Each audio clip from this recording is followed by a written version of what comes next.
harapkan akan menjadi berkat bagi kita semua. Firman Tuhan yang bertemakan hidup berbagi sebagai buah kekayaan rohani. Hidup berbagi sebagai buah kekayaan rohani. Nah, firman Tuhan diambil dari 2 Korintus pasal yang ke-8 ayat 1 sampai dengan ayat yang ke-9. Demikianlah firman Tuhan. Pelayanan kasih. Saudara-saudara, kami hendak memberitahukan kepada kamu tentang kasih karunia yang dianugerahkan kepada jemaat-jemaat di Makedonia selagi dicobai dengan berat dalam pelbagai penderitaan. Sukacita mereka meluap, dan meskipun mereka sangat miskin, namun mereka kaya dalam kemurahan. Aku bersaksi bahwa mereka telah memberikan menurut kemampuan mereka, bahkan melampaui kemampuan mereka. Dengan kerelaan sendiri, mereka meminta dan mendesak kepada kami supaya mereka juga beroleh kasih karunia untuk mengambil bagian dalam pelayanan kepada orang-orang kudus. Mereka memberikan lebih banyak daripada yang kami harapkan. Mereka memberikan diri mereka pertama-tama kepada Allah, kemudian oleh karena kehendak Allah juga kepada kami. Sebab itu kami mendesak kepada Titus supaya ia mengunjungi kamu dan menyelesaikan pelayanan kasih itu sebagaimana ia telah memulainya. Maka sekarang sama seperti kamu kaya dalam segala sesuatu, dalam iman, dalam perkataan, dalam pengetahuan, dalam kesungguhan untuk membantu, dan dalam kasihmu terhadap kami, demikianlah juga hendaknya kamu kaya dalam pelayanan kasih ini. Aku mengatakan hal itu bukan sebagai perintah, melainkan dengan menunjukkan usaha orang-orang lain untuk membantu atau mau menguji keikhlasan kasih kamu. Karena kamu telah mengenal kasih karunia Tuhan kita Yesus Kristus, bahwa Ia yang oleh karena kamu menjadi miskin, sekalipun Ia kaya, supaya kamu menjadi kaya oleh karena kemiskinannya. Demikianlah firman Tuhan yang ditulis oleh Rasul Paulus kepada jemaat yang ada di Korintus. Saudara-saudaraku yang kekasih, pandemi COVID yang telah melanda dunia dan telah berlangsung hampir 2 tahun di negeri kita di Indonesia, itu telah mendatangkan kesulitan ekonomi di berbagai sudut kehidupan manusia. Belum lagi pandemi COVID selesai, datang bencana alam silih berganti di berbagai tempat. Perkebunan, rumah tinggal hanyut dengan tiba-tiba bersama dengan tanah longsor. Ada banjir bandang dan tempat pemukiman penduduk tergenangi beberapa minggu sehingga tidak dapat berbuat apa-apa. Istilah pepatah, sudah jatuh ditimpa tangga. Meskipun demikian, namun melalui media sosial dan khususnya di televisi, kita bisa menyaksikan masih banyak saudara-saudara kita yang mau berbagi dengan berbagai bantuan sosial. Misalkan ada pemilik warteg yang penghasilannya biasa-biasa saja, tetapi ketika ia melihat saudara-saudaranya yang sedang berkesusahan, ia menyiapkan diri menyediakan nasi bungkus 250 bungkus tiap hari. Itu sudah ada sayur, sudah ada lauk di dalamnya, dan itu diberikan secara cuma-cuma bagi saudara-saudara yang sangat membutuhkannya. Jemaat Makedonia bisa dikatakan lebih parah lagi, sebab Rasul Paulus mengetahui keadaan mereka, dan di pasal 8 ayat 1-3 tadi dikatakan mereka sangat miskin. Mereka mengalami cobaan yang berat. Sebab jemaat Makedonia ini mengalami bencana yang luar biasa, bencana alam. Ada gagal panen yang berkepanjangan, ada wabah penyakit yang membuat ternak mereka mati dan belum bisa untuk tersembuhkan. Namun saat saudara-saudara yang ada di Yerusalem sedang menderita kelaparan karena bencana gagal panen yang berkepanjangan, mereka mengambil sikap untuk berbagi dan mengirimkan bantuan kepada saudara-saudara yang ada di Yerusalem. Itulah sebabnya Titus datang untuk mengumpulkan bantuan pelayanan kasih itu. Sekalipun mereka secara materi tergolong miskin, mereka tidak punya kekayaan materi, namun mereka kaya secara rohani. Saudaraku yang kekasih, orang yang telah mengenal kasih karunia Tuhan Yesus Kristus, seyogianya hidup berbagi karena sudah memiliki kekayaan rohani yang melimpah-limpah. Saya ulangi mengatakannya kembali, bahwa orang yang telah mengenal kasih karunia Tuhan Yesus Kristus, seyogianya hidup berbagi karena sudah memiliki kekayaan rohani yang melimpah-limpah. Pertanyaan penting, mengapa jemaat Makedonia yang telah mengenal kasih karunia dalam Yesus Kristus rela ikhlas berbagi dengan sukacita yang meluap-luap, sekalipun mereka dalam keadaan miskin, bahkan sangat miskin? Ada 3 hal yang hendak saya mau sampaikan, saudaraku.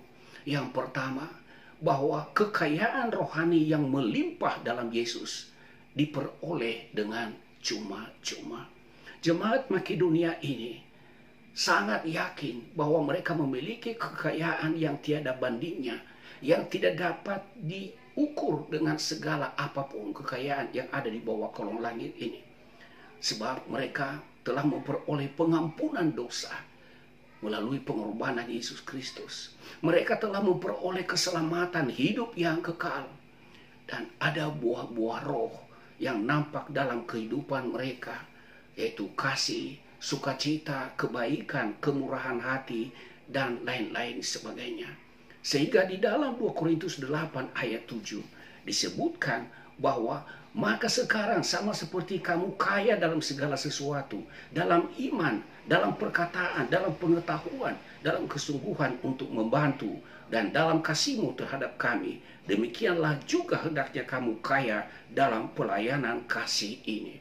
Inilah yang disampaikan oleh Rasul Paulus kepada jemaat yang ada di Korintus, bahwa jemaat Korintus ini telah diperkaya dengan hal-hal rohani oleh Tuhan, dibandingkan dengan jemaat Makedonia yang sangat miskin. Justru mereka berbuat kasih amat sangat. Bapak Ibu yang kekasih dalam Tuhan Yesus, kekayaan rohani ini abadi sifatnya dan tidak bisa dibandingkan dengan kekayaan materi manapun, karena itu bersifat fana dan sementara. Kekayaan materi tidak ada satupun yang bisa kita bawa saat kita meninggalkan dunia ini. Kita bersyukur kalau kita punya rumah, apalagi rumah yang bagus dan mewah. Kita bersyukur kalau kita punya kendaraan dan fasilitas yang lainnya. Apalagi kita memiliki uang di bank dan ada investasi lainnya. Semuanya itu patut kita syukuri. Tetapi apabila saatnya kita meninggalkan dunia ini, tidak ada satupun dari kekayaan itu yang bisa kita bawa. Saudaraku yang kekasih, hal yang kedua, meneladani Yesus Kristus yang rela miskin, bahkan mati sebagai korban penebus dosa demi orang banyak. Inilah yang dilakukan oleh jemaat Makedonia.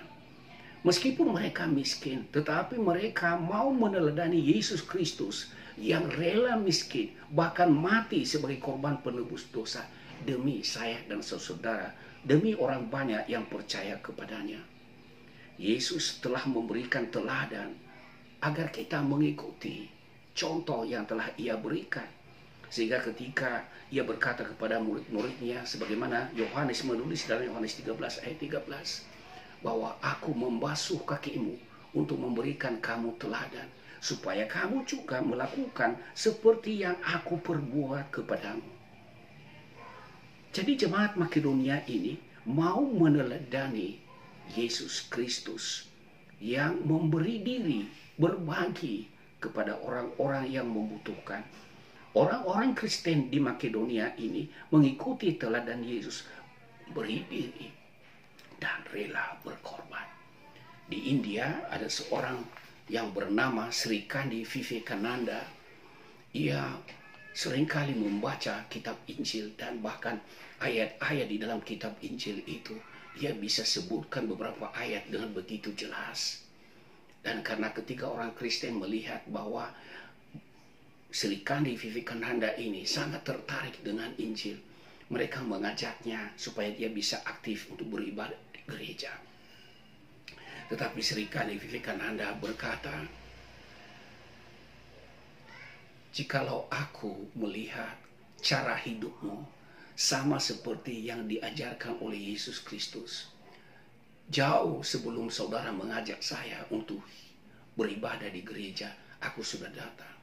Tetapi aku melihat bahwa cara hidup kalian yang mengatakan dirinya sebagai pengikut Yesus, cara hidupnya tidak seperti contoh, tidak seperti yang sudah diteladankan oleh Yesus Kristus.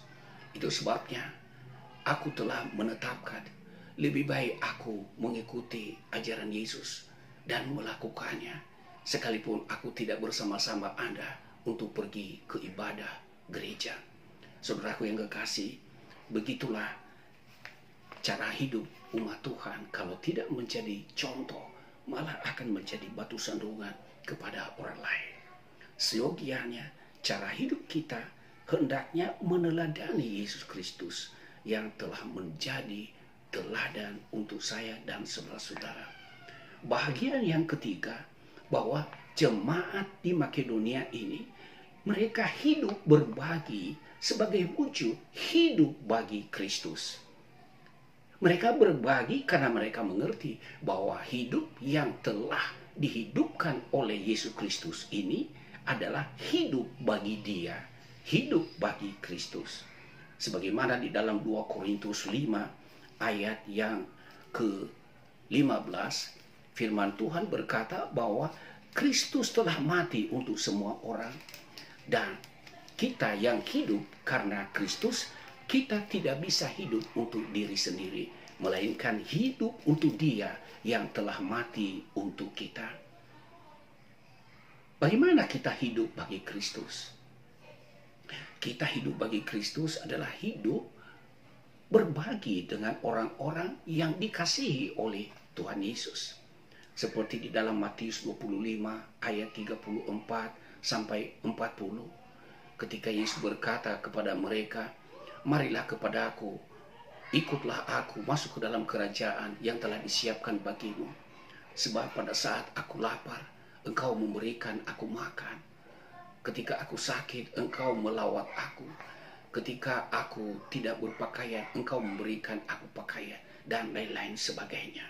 Yesus mengatakan demikian. Dan orang-orang yang mendengarkan dia berkata, "Kapankah Tuhan? Kami tahu bahwa engkau sakit, lalu kami melawat engkau. Kapan kami tahu bahwa engkau lapar dan kami memberi engkau makan? Kapankah engkau tidak berpakaian, lalu kami memberikan engkau baju?" Dan selanjutnya,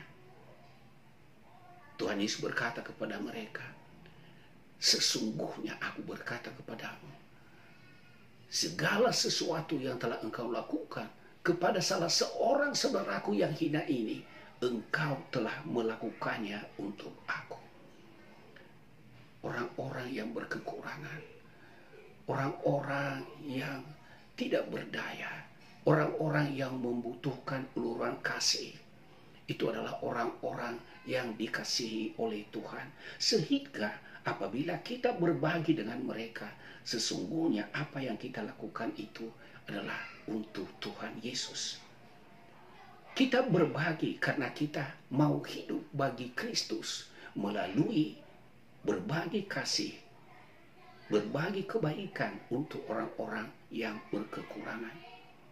Berbagi itu harus dengan rela, ikhlas, bahkan dengan sukacita.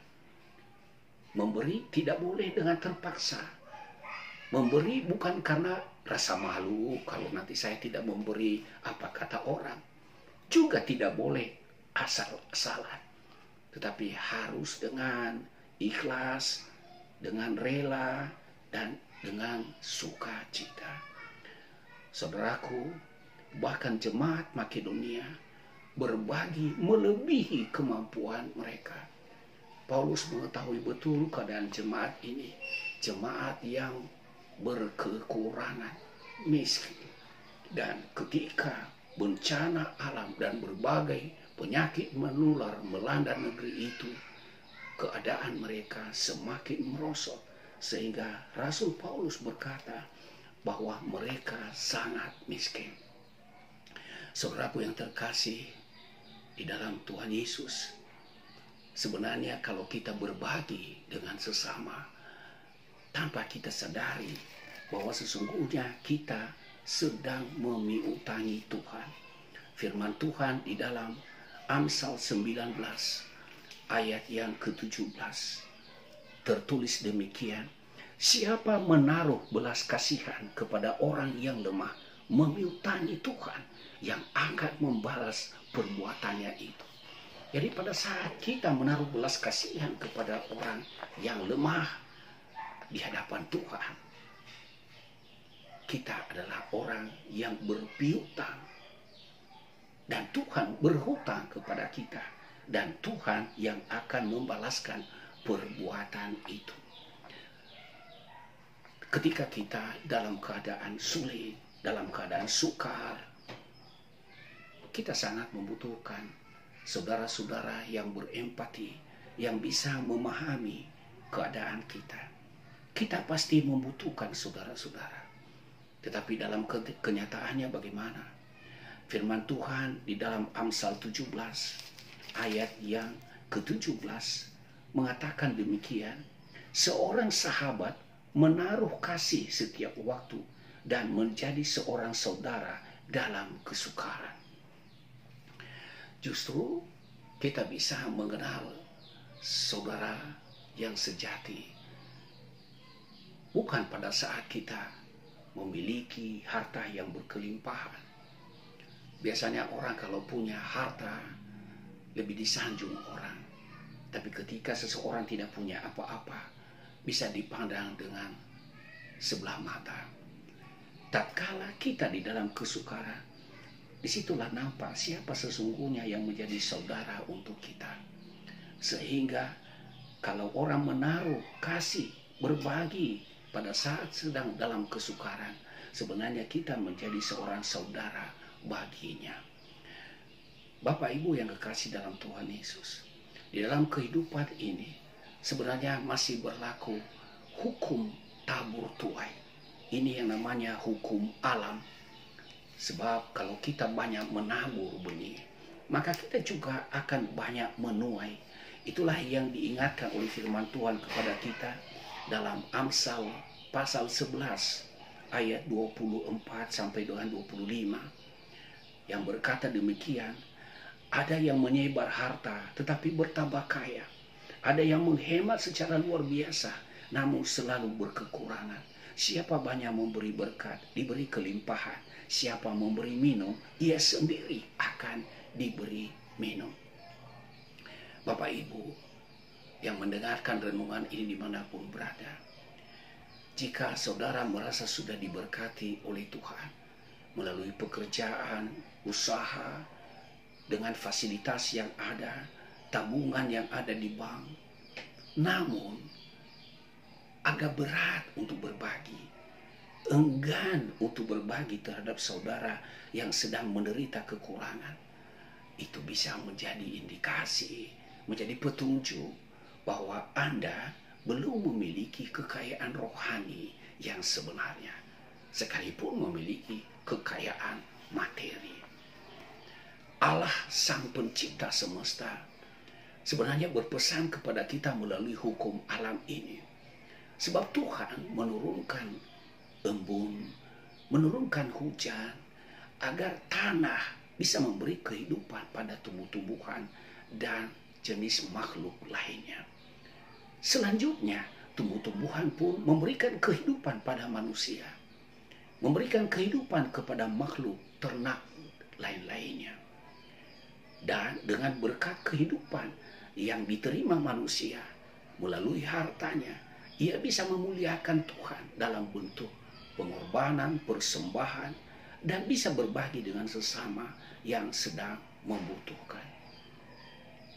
Saudaraku yang kekasih, Jika saudara sudah mengenal kasih karunia dalam Yesus Kristus, seyogianya telah memiliki kekayaan rohani.